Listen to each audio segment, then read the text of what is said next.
right, guys. Thanks for coming out and following us. Let me start off a couple things internally before we turn our attention to Ohio University. We elected captains. So the 2025 captains, Ethan Kalakmanis is one of them on offense. Gus Salinksis is the other one. We have 4 total. DJ Jabomi is the defensive captain along with Jordan Walker. So those will be our 4 captains for 2025. Really proud of those guys. They've stepped up in a big way. Ethan obviously is a returning captain 2 years in a row. That's a great honor. And, I love our tradition. Jordan Walker, believe it or not, started here as a walk-on. And now we have another walk-on captain that we can put on the wall outside the weight room there. It's a great tradition of walk-on players that have really realized their dreams here. And I think Jordan's going to have a great year and a great career, so excited for him. The other thing in our coaching staff, you probably see a familiar face out there. Isaiah Washington has come back to join us, and we're excited about that. So he's helping us as a player development assistant and doing a great job. So we're thrilled to have him back. Let's turn our attention to Ohio U, right? Defending MAC champions, 3 10-plus win seasons in a row. Certainly a program that has great tradition, great culture. That's what it's built on. It goes back to a long time, right, when Coach Solis was there, and now it's been passed on a few times. And, Coach Smith does a great job in watching, preparing for them. When he was the offensive coordinator, you could see his fingerprints all over it. And now as the head coach, I'm sure there'll be some things that he changes. But you could tell, plus we have Weave on our team, and Weave gives me the inside scoop about, not only what they're doing, but how they do it. And really very complimentary of the program. So, it's definitely a huge challenge. When you look at their offense, their quarterback is got remarkable numbers, right? He's over 2,000 yards, 2,400-plus yards throwing the ball. He's got over 1,000 yards running the ball, right? So that creates a dilemma of sorts. They're going to spread you out, and they're going to do +1 runs. They're going to do I shouldn't call them that. Runs that are a little bit non-conventional, and then they're going to do old-fashioned slamming down in their run. So there's a lot of offense to prepare for. They have good players. I think Parker Navarro is an outstanding quarterback. If he's 3 inches taller, you're probably watching him at Notre Dame or somewhere. I mean, that's the level of player he is. But that's how he ends up there, is he's not, and then all he does is go out and produce and really make a ton of plays. You watch him play, as the year went on, he got better and better command of the offense last year, and you watch him create, right? Like when a play isn't there, he creates and makes a lot of things happen. So the running back, I'll probably mess up how I pronounce his last name, C.A. Bangura. C.A. is he's a really good back. He had transferred. He had 2 years where he was like, I think, 1,000 and change, and then 800 and change. Then he transferred to Minnesota, and now he's back at Ohio U, and a really good back. Downhill runner, tough runner, a guy that we're going to have to really strap it up, because when the quarterback, they do a lot of zone read. They do a lot of, they'll run lead option. They'll do all kinds of things where the quarterback is part of the run game. So you have to make sure that you have every phase covered. Receiver core, 4 of the 5 leading receivers are back.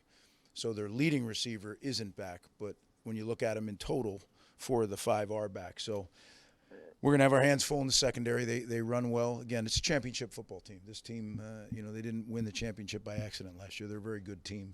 They got a lot of their guys back. They lost some guys just like everybody does in this day and age, but they got a lot of good players back. Their tight end, 85 Williams, is big. He looks like a Big Ten tight end. He's 250-plus pounds, 6'5", can be a factor in the run game and in the pass game. Their wideouts, as I mentioned, 4 of the 5 are back. When you look at them, does somebody stand out? They're all good players. That's why they're leading receivers and they're back. So defensively, it's a little more gray because I'm not exactly sure who's going to be playing what. The secondary is definitely the bulk of their returning players. Adonis Williams, again, they've changed numbers. A lot of guys changed numbers this year, so you'll have to check. But on film, he's number 22 last year. He's a really good player. Tank Pearson, who's 3 interceptions. on the corner. He's fearless, and he's also that as a returner. So he's a really good special teams player as well. And DJ Walker, who's on a lot of the watch lists at safety and a defensive back. So they have that secondary is pretty much intact. And I'd say probably just because they're returners, that's got to be the strength of their defense. But I don't know the guys, a lot of the guys that are going to be playing, so we looked at them at different schools where they were before they came here, and we tried to create kind of a profile on each guy. But the reality is, first game, a lot of new things, new staff, old staff, new staff, right? They have, obviously, Coach Smith is now the head coach. He was the OC. Their DC is the same. But they brought in new coaches, and whenever you do that, you bring in new ideas. So there'll be things that we haven't seen. We just have to be ready for. But as it always goes, it's going to be about how we perform, right? And if that's good enough, then we win. And if it isn't, then we won't win. And that's really what it boils down to. So, with that, I'll open it up for questions. Coach, in this era of transfer portal, NIL, you've always talked about finding guys who come in with the right cultural fit. Ethan now 2 times a captain in his 2 years here. How did he fit in culturally, and did you think he would fit in quite like this, or did you think there would be an acclimation process when he came in 2 years ago?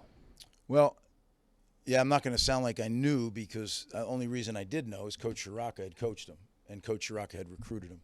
So that's how I knew. I wouldn't have known it otherwise. But Coach was very confident that he would be exactly what we were looking for, right? Because remember, there were several guys in the portal, and we chose him, right? Like we looked at a bunch, we knew what we were. There was going to be a competition between Gavin and whoever we brought in, and we chose to go with Ethan. And boy, are we glad! I know I'm glad that we did.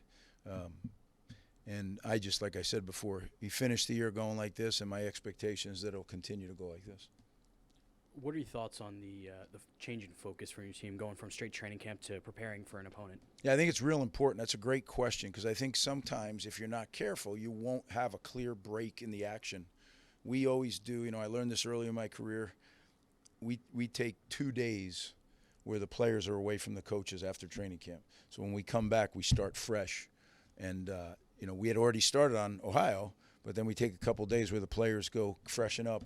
And now they come back, and this is the second game week spent on Ohio. So we've spent a lot of time on Ohio. 2 full weeks will be spent on them before we play.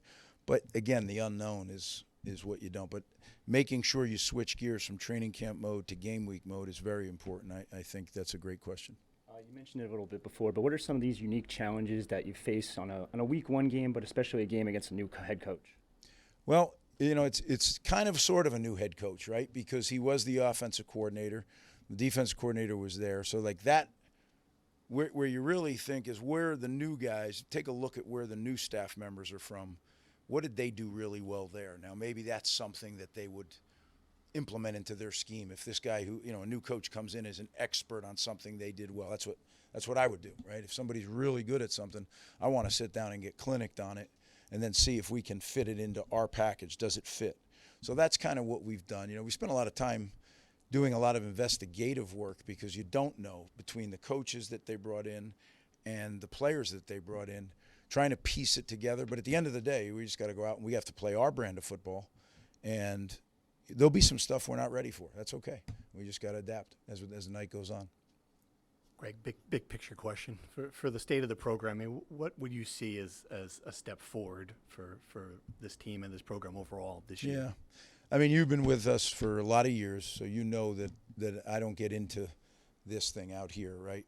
To me, it literally is about us getting better every day, incremental improvement. Because as you know, sometimes you get better and it shows, and sometimes you get better and it doesn't show, depending on who the other team is on the sideline across from you. And what we need to make sure is that we get better every day, because we're getting better players each year. That I am convinced of. We're recruiting better players. It's starting to show, right, as those better players get older and more mature, you're starting to see some grown men that, they're not only going to play in the NFL, but they're going to be really good players in the NFL. There's a difference. So I think that is making sure that we develop them every day. And then where that puts us at the end of the year, I think as long as we don't have a catastrophe of injuries, we should have a really good football team if we get better every day by the end of the year. that's the goal. I like our team. I've said that before. I like our staff.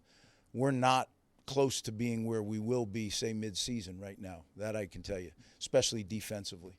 Defensively, we're a work in progress because we have new faces, we have new coaches. We've tried to accelerate as much as we can, but you know, I'm a realist when I look at it. Special teams, I feel good. We've had the same coaches in that room for several years now, and I think the players understand exactly what we're doing. So that I'm encouraged with. So we're gonna have to play our style of football each week to have a chance to win.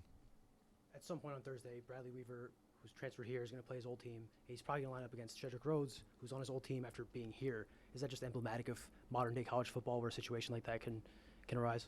Yeah, I think so. You know, I think college football's become more transient even than the NFL, right? Because there's not as much that holds them. Now, who knows? Maybe this revenue share will hold them more. That's yet to be seen. But, yeah, there's definitely a bunch of back and forth. And, you know, I didn't want to lose Shed. I think Shed's a really good player, and I wish we could have kept him. But, you know, you don't always get what you want. So, yeah, if he lines up against them, they're gonna be very familiar with each other because they went against each other for several years at Ohio University.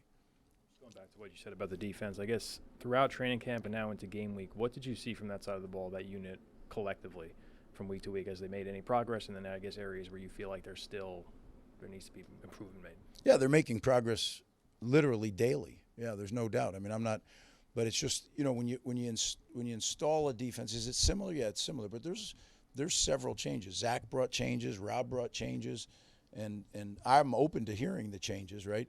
But the good thing is they both have a background in this system. So the changes are hopefully things that when they went to other places, like they were running this system at other places. So when they come back, they have some different tweaks that they've done, as I was talking about, you know, with their staff. What do they bring to the table? What does a new coach bring to the table? These guys brought some new things to the table that we've implemented, and combine the variables of some new ideas with some new players. There's a little bit of a learning curve. So we just have to play really hard. What I know is if you play really hard, you can cover up some of those mistakes. You spoke so highly of Ohio being a championship team and having great standard across the board. How would you say Ohio compares with other teams in the Big Ten, physically, preparation-wise, everything that kind of stands out? Yeah, I mean, I think they're a good football team. So you know, I'm not a guy who's going to say like this. They're like this team or that team, because as we've seen, one week team is this, the next week they're that. But what I can tell you is their consistency. To me, consistency is what really shows that it's a quality program. And they've had consistency. I think they've had one losing season in 16 years, right? So, I mean, you talk about consistent, and they're a really good program. They've defeated Power 4 teams. This is nothing new to them, right? They've scared the heck out of a lot of teams, but they've defeated a lot of teams too. So, like, we're very aware of who we're playing. We're playing a championship-level football team. And some would say, well, you know, why do you want that to open the season? You know, I think it's great, because I think it's what we need to do. We need to go play a very tough team and see where we are, right? And I'm sure that's what's going to happen Thursday night.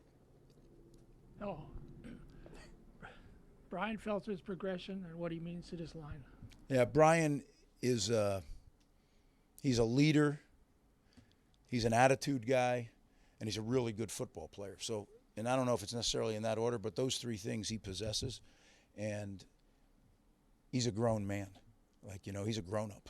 And, you know, you look at some of these kids, you look at Brian's married, he's got a child on the way, and now we got these kids that are walking around, you know, they're 17 years old, and, oh my goodness, I have a car now, you know. So there's definitely a mentorship that's going on there on the field and off the field.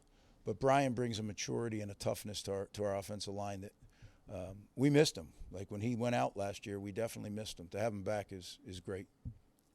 Special teams, you lose Christian Dremel, your returner. You bring a guy in D.T. Sheffield and Dane Partridge, who returned a lot of kicks at their old stops.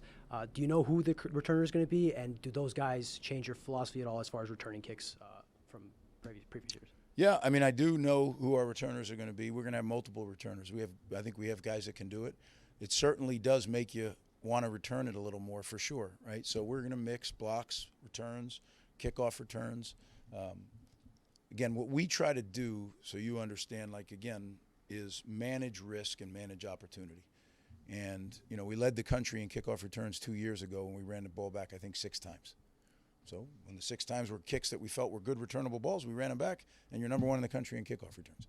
Now, I know sometimes people say, oh, you could have done this, you could have done that. What they fail to realize is those plays are the most spread out plays in football. So when you're spread out, there's more room for error, right? So if you're not perfect, now all of a sudden the player loses their block. If they're not super disciplined, they'll either shove them in the back or they'll grab them.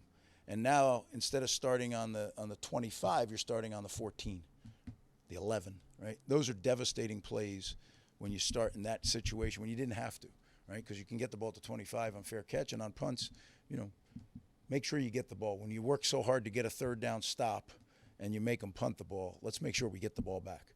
And if you're going to risk it and you're going to go block a punt, well, then if you rough the punter, okay, high risk, high return. Now, you plug in a really dynamic returner, then maybe you do return it more. Because, again, what is the risk reward, you know, one of those deals. So very good question, though. Go Steve, Alec, and Christian to finish. You mentioned there's some uncertainty on defense. It seems like this on offense might be, you know, the most cohesive unit you guys have had. What does that change as far as the ceiling of this team being able to have an explosive offense maybe for the first time since you've been back? It's a good question with the offense. If we can play to our what I believe our standard is, then I think we can score points. So that was, you know, in the last, what was it, the last 6 games of the year, we were over 30 every game and over 42 of them. So that hasn't happened a long time around here. Can we pick up where we left off and go? I don't know that. I know this defense we're playing was very stingy defense, right? They were 11th or what were they? I don't want to get the stat wrong, but they were really a fine defense and in scoring defense really good. So it's going to be a clash of wills here. And, you know, the one thing about their defense, they know what they want to do. I mean, you watch the tape, it is what it is, and they're going to do it, and they're going to do it really well, and they're coached really well. Now, they have some new players. Somebody asked about the new era of college football. You know, when you're a program like theirs and you're a program like ours, part of our programs, both of them, are developing players over time. And then they are in the program 3 or 4 years, and now here they go. With this change in college football, sometimes you're not going to have that luxury. So how will that affect their defense? How will it affect ours? It's going to be interesting to see. When we talk throughout the summer, there's been a lot of talk about the offensive line, particularly at tackle. As the game draws near, is there a guy at each position that's kind of stuck out to you at all? Well, I think the contributors are the same, right? You know, we're just going to have to make a decision. You know, I think we're close, if not done. Same thing at the running back. We're close, if not done. But this is a Wednesday, right? So everything in coaching world is game week days. This is a Wednesday. Tomorrow we'll have some personnel meetings and start to make some decisions. And then certainly by Friday it'll be finalized, and the guys will know how we're going to line up. So, yeah, the people are going to be the people. And maybe we may play a few more people on the O-line than we have in the past because 2 reasons. 1, we think we have some guys that are capable. And 2, we want to make sure that we find out who is going to be, when we hit the Big Ten schedule, who's going to be the guys that are ready to roll.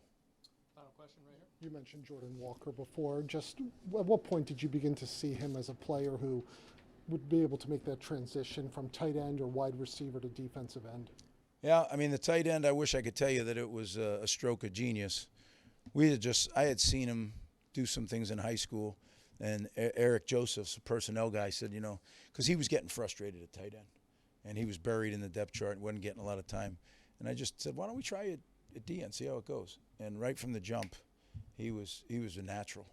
And again, I think he's got a lot of room to improve, and he's pretty good right now.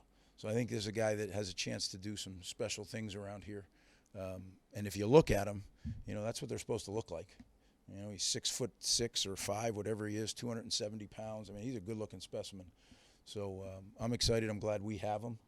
You know, he's the kind of guy that people come and try to hurt, right, out of your program. So we're fortunate that we have him, and we're going to keep him around.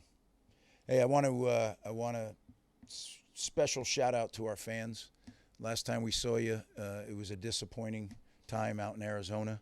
I can't wait to get everybody back here in SHI Stadium, and it's a night game. It's going to be a beautiful night, and just, you know, I can tell you this team will play very, very hard, And, we'll find out how good we are Thursday night. But they're going to play their what's off. And that's, as a fan, that's exciting to me to know that my team's going to play that way. So I look forward to seeing everybody out there on Thursday night. Thank you, guys.